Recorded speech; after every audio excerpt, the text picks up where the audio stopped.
Welcome. I want to tell you a story today about a bus ride I had, a 6-hour bus ride on the Greyhound bus from one end of the state to the other end of the state.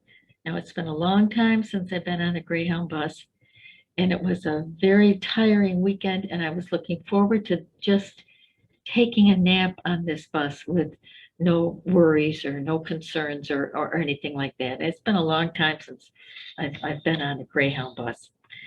But I had a seat to myself, and I consciously prepared myself for a quiet, peaceful rest until the bus made a stop at a veterans hospital where a passenger at the hospital his name was Calvin, and he joined the bus ride. Calvin boarded the bus, he spoke and greeted everyone on the bus, and he trudged to a seat that was right behind me.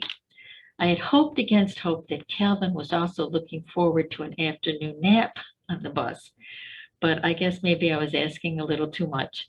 Instead, Calvin was more interested in conversation rather than quiet. He began a conversation with the woman that was sitting next to him, and he said to her, "Pardon me, ma'am, are you Catholic?" And she answered, "Yes." And he said, "Well, tell me, do you pray to the Blessed Mother?" And she said, "Yes, I do." And he said, "Well, good. Would you like to pray the rosary with me?" She hesitated for a minute, and she was sounding a little bit annoyed, and she said, "No, I pray my beads privately." So he said, "Okay," but that didn't stop him from praying the rosary out loud.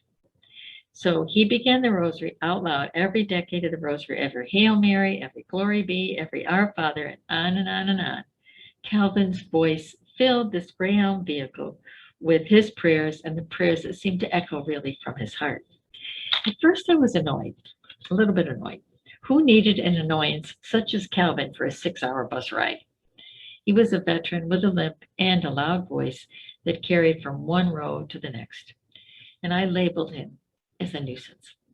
And I was quite content when he finally arrived at his destination and said goodbye to each one on the bus as he exited. The nuisance was gone at last. I breathed a sigh of relief.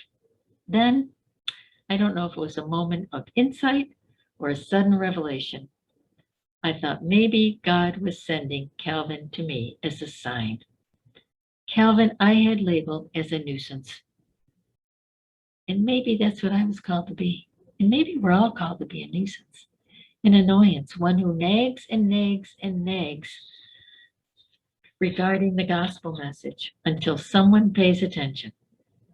And if they do pay attention, then maybe being a nuisance is not so bad after all. The voice of Calvin was a nuisance to me. That was my label for him. And maybe this voice was the voice of God saying and speaking to me, this is who you are called to be, the nuisance in society. A nuisance is one who is in the wrong place at the wrong time. A nuisance is one who is in the way. A nuisance is one who nags and nags and nags about something until you give in or give up. A nuisance is one who hears the beat of a different drummer, one who is out of step with the crowd. And maybe with all of this in mind, we are all called to follow the footsteps of Jesus, who was the greatest nuisance of all, so much so that he was put to death, and that he witnessed for all of us what it means to truly be a Christian, what it truly means to be a public witness in the church and in our world. And with all of this in mind, maybe we're called to follow these footsteps of God. So much so that then we would truly realize and what it means to truly be a public witness and maybe a public nuisance for the kingdom of God. Is God's voice calling us to be that nuisance, calling us to nag and nag and nag about the gospel message until people hear us and pay attention? And that's maybe what we're called to be.